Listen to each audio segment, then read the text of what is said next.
Program MBG ini bukan program main-main, karena dari anggarannya sangat besar sekali. Hampir 335 triliun dianggarkan untuk di tahun 2026, dan itu merupakan 10% dari APBN Indonesia. Jadi, siapa sih sebetulnya yang akan diuntungkan dari program MBG ini?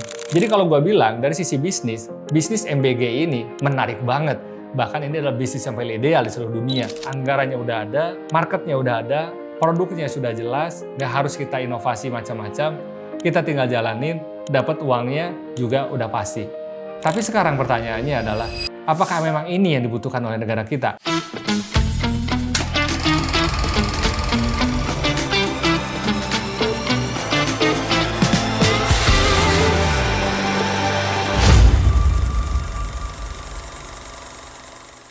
Assalamualaikum warahmatullahi wabarakatuh. Halo kawan-kawan semua, balik lagi di channel BTW, Break Time with gue, Mr. Catur.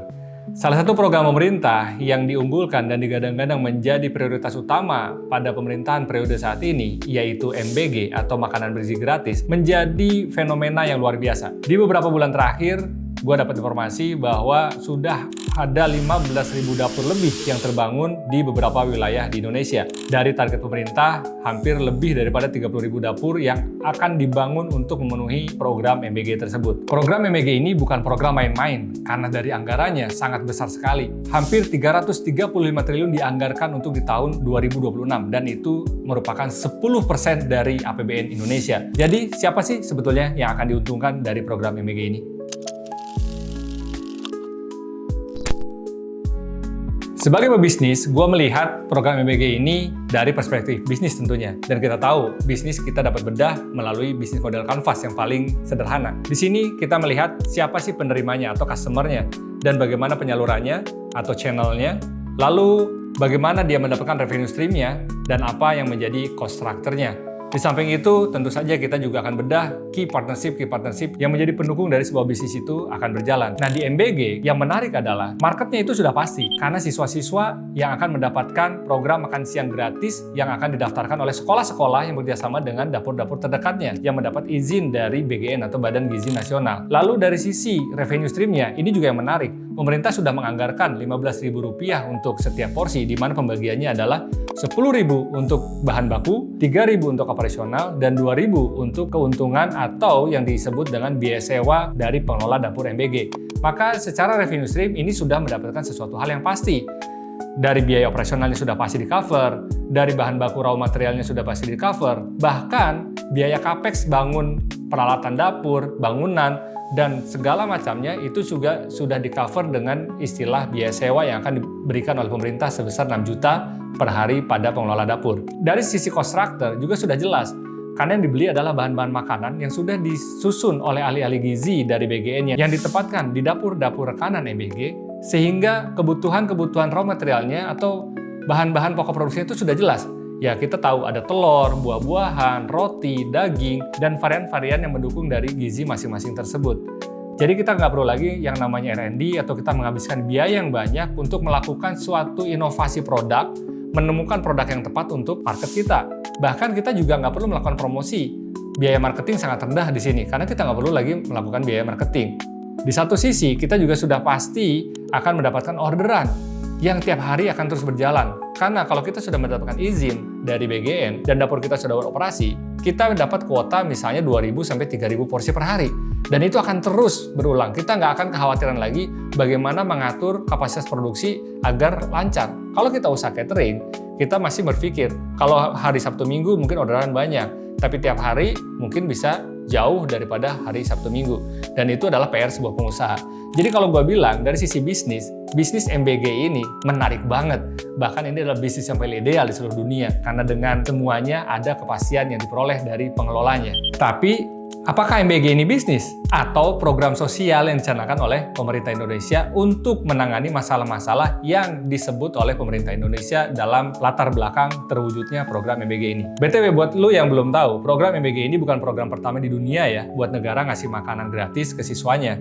Beberapa negara lain di dunia itu sudah melakukan program memberi makanan gizi kepada siswa atau masyarakat tidak mampu itu sudah berpuluh-puluh tahun yang lalu. Kita ambil contoh terdekat deh. Contohnya ya, di Malaysia atau Singapura, negara tetangga kita nih, yang paling dekat satu rumpun dengan kita, itu juga sudah melakukan program yang sama. Nah, apa bedanya? Kita bedah ya. Di Malaysia, program ini dikenal dengan bantuan makanan bermasak. Serta LSM menjadi partnernya yaitu Food Bank Malaysia. Dan pelaksanaannya dilakukan di kantin-kantin sekolah. Jadi tidak ada bangunan-bangunan dapur-dapur khusus untuk mensuplai makanan-makanan ke sekolah-sekolah atau ke siswa-siswa yang menjadi target untuk menerima manfaat makan gizi gratis. Merujuk dari informasi resmi yang disampaikan oleh pemerintah Malaysia, program bantuan makanan bermasak ini ditujukan khusus untuk masyarakat kurang mampu, untuk kaum difabel, dan komunitas adat. Jadi target mereka dikhususkan untuk kategori-kategori tersebut. Tidak untuk semua orang, tidak untuk semua siswa. Tujuannya pemerintah Malaysia mengharapkan bahwa dengan diberikannya bantuan makanan bermasak ini, maka nutrisi dari setiap orang yang menerima itu dapat lebih seimbang agar meningkatkan kesehatan dan mengatasi malnutrisi pada siswa miskin. Dan di situ juga mereka mengharapkan adanya kehadiran dan partisipasi sekolah bertanggung jawab untuk siswa-siswanya tersebut. Gimana dengan Singapura? Negara tetangga kita juga yang dekat ternyata juga sudah melakukan program yang sejenis. Tapi yang berbeda di sini adalah Singapura menggunakan 3 vendor catering utama yang dipilih pemerintah secara ketat untuk memasak makanan yang sudah ditentukan gizinya oleh pemerintah, baru distribusikan ke sekolah-sekolah. Jadi mereka menggunakan central kitchen yang sudah tersertifikasi, yang sudah terakreditasi, bahkan sudah diaudit oleh Kementerian Pendidikan sebagai regulator dan penentu standar gizi melalui Health Promotion Board. Jadi operator-operator catering ini bukan siapa saja, bukan sembarangan, bukan anybody atau siapapun bisa memasak masakan khusus untuk program tersebut. Tapi sudah dikurasi, sudah diverifikasi, bahkan sudah diaudit. Jadi tidak sembarangan siapa saja bisa membuat masakan yang ditujukan untuk program makanan bergizi gratis di Singapura yang disebut dengan program Health Meals in School Program atau HMSP. Di Singapura, caranya mereka itu harus daftar dulu di aplikasi-aplikasi yang disediakan. Jadi nggak semua orang, bahkan orang tua siswa yang ingin anaknya mendapatkan program dari pemerintah tersebut harus mendaftarkan dulu, baru diverifikasi. Kalau mereka memang sudah lolos verifikasi dan layak untuk menerima program, maka mereka akan mendapatkan subsidi.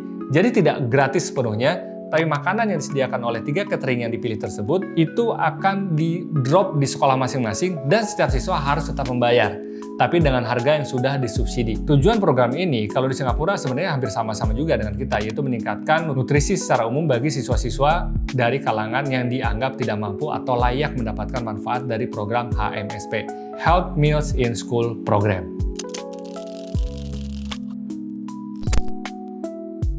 Di bagian ini, gue ingin bahas dari value-nya dan apa reason behind pemerintah meluncurkan program makanan bergizi gratis ini atau MBG. Menurut narasi-narasi yang disampaikan oleh pemerintah, MBG ini bertujuan yang pertama adalah untuk menangani masalah stunting di Indonesia. Dan yang kedua, untuk meningkatkan IQ dari siswa-siswa sekolah di Indonesia. Itu harapan dari pemerintah. Dan klaim dari pemerintah, program MBG ini dapat membuat anak Indonesia IQ-nya mencapai level 120 minimumnya. Nah, apakah ini benar? Yuk kita bedah aja secara fakta-fakta value dari makanan bergizi gratis yang dibagikan. Kita mulai dulu, stunting itu apa sih? Itu adalah sebuah kondisi gagal bertumbuh kembangnya anak akibat kekurangan gizi yang dialami dari sejak usia 1000 hari pertama kehidupan sampai dengan 2 tahun. Artinya, itu dari kehamilan sampai anak itu lahir sampai dengan usia 2 tahun. Jadi, stunting itu merupakan kondisi kekurangan gizi yang dialami oleh seorang anak karena pada masa kehamilan ibunya yang kurang gizi sampai dengan masa menyusui. Kalau itu sudah lewat di usia 2 tahun ke atas dan tidak diberikan gizi di periode yang tadi itu, sebenarnya agak-agak kurang nyambung gitu. Karena yang diperlukan gizinya pada awal 1000 hari kehidupan. Alasan kedua, bahwa makanan bergizi gratis dapat meningkatkan IQ, kita harus cek dulu, IQ ini disupport oleh apa aja sih? Nah, memang salah satunya, IQ seseorang itu diperoleh apabila dia mendapatkan nutrisi yang seimbang dari kebutuhan total hariannya. Berdasarkan tabel asupan gizi anak dari Kementerian Kesehatan Republik Indonesia tahun 2019, jenjang kelompok SD itu membutuhkan minimal rata-rata kisaran 1.600 sampai 1.800 kalori per hari. Dan untuk SMP itu kisarannya 1.800 sampai 2.000 kalori per hari. Sedangkan untuk SMA itu sekitar 2.040 sampai dengan 2.600 kalori per hari.